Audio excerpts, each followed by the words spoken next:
A liderança palestina vive uma divisão interna muito, mas muito profunda.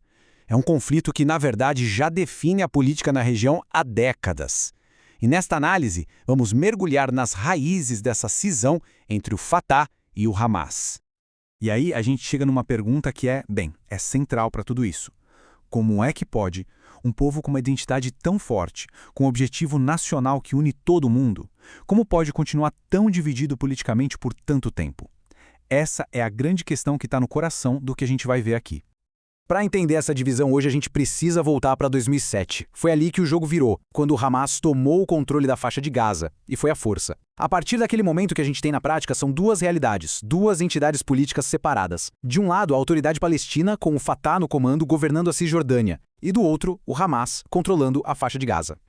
Mas é aqui que a coisa fica paradoxal, para dizer o mínimo. Porque apesar dessa briga política toda, dessa separação, tanto o Fatah quanto o Hamas são movidos pela mesmíssima força. Uma força poderosa que é um sonho nacional compartilhado.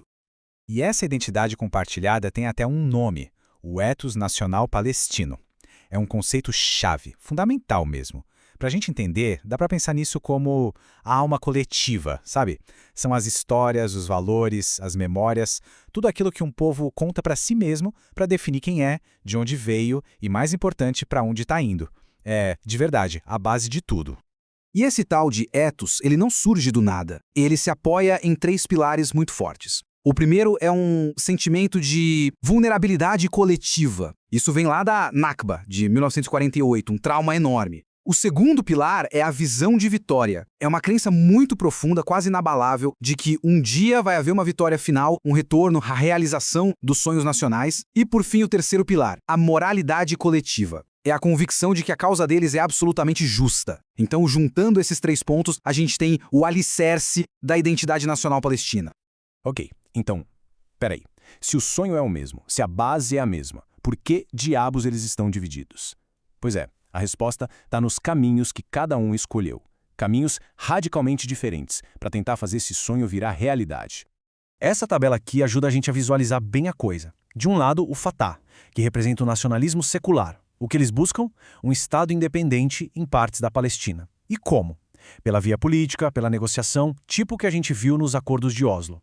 Já o Hamas é outra história. A ideologia é o nacionalismo religioso. Para eles não tem partes da Palestina, é tudo terra sagrada. E o caminho para isso não é a negociação, é a luta armada, a jihad. E olha, essa diferença ideológica não é pequena, ela é gigantesca. Essa citação da carta do Hamas deixa isso bem claro. Para eles, a terra da Palestina é um waqf, uma doação sagrada. Então, a ideia de ceder território, de fazer concessões, não é só uma discordância política, é uma proibição religiosa. Simplesmente não se negocia o que é sagrado.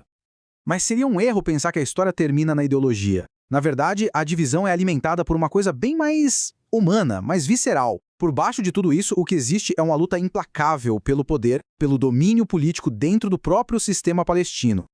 Essa análise aqui é bem direta, bem contundente. Basicamente, o que ela diz é que os interesses pessoais, os interesses de cada grupo, junto com uma desconfiança mútua que nunca acaba, tudo isso passou por cima do interesse nacional. Sempre. Isso minou qualquer chance de um acordo de verdade. E o que acontece quando você mistura essa desconfiança com a luta pelo poder? Você cria um ciclo vicioso, previsível, de negociações que fracassam uma atrás da outra. O resultado, uma década inteira de impasse. E não foram poucas tentativas. Dá uma olhada nesse número. 9. Entre 2007 e 2017, em 10 anos, foram pelo menos 9 grandes rodadas de negociação para tentar uma reconciliação. 9 vezes sentaram para tentar consertar as coisas. E aqui a gente vê a turnê das negociações fracassadas. Meca Sanaa, Cairo de novo, Doha, Cairo mais uma vez, vários lugares, vários mediadores, geralmente outras nações árabes tentando ajudar. E o resultado? Sempre o mesmo. Tudo desmoronava. Nenhum acordo que durasse de verdade saiu daí. Mas por que tanto fracasso? Uma das explicações é o que os analistas chamam de abordagem comportamental. O que é isso? É basicamente quando os fatores humanos falam mais alto.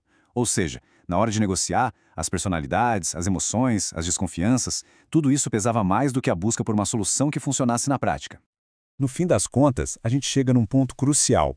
As conversas não fracassaram por falta de ideias ou propostas. Elas fracassaram porque faltou o básico do básico da interação humana: confiança, responsabilidade e compromisso de verdade.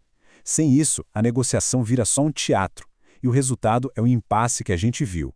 E é importante a gente entender que essa briga toda não é só uma questão política abstrata lá longe. Ela tem um preço altíssimo, com consequências muito reais e profundas, tanto para a causa nacional quanto para o dia a dia do povo palestino. E as consequências são pesadas. A gente está falando de dois governos separados, competindo entre si. Instituições palestinas que ficam cada vez mais fracas.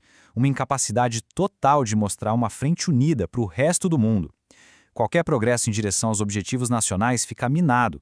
E o mais grave de tudo, o prejuízo na vida diária das pessoas, tanto na Cisjordânia quanto em Gaza, afetando tudo, da economia aos serviços mais básicos. Resumindo, o que essa cisão faz é garantir que a luta pelo poder, seja pessoal ou de cada grupo, continue sendo mais importante do que qualquer estratégia nacional unificada. A liderança palestina acaba gastando toda a sua energia olhando para dentro, para suas próprias rivalidades, em vez de olhar para fora, para os objetivos em comum. E tudo isso nos traz a uma pergunta final, que é bem desafiadora, né? Com a liderança presa nesse ciclo de desconfiança, nesse padrão que a gente viu se repetir por mais de uma década, o que poderia quebrar isso? Qual seria, afinal, o caminho para uma unidade palestina que seja real, que seja duradoura? É uma pergunta difícil, e a resposta, sinceramente, ainda parece bem certa.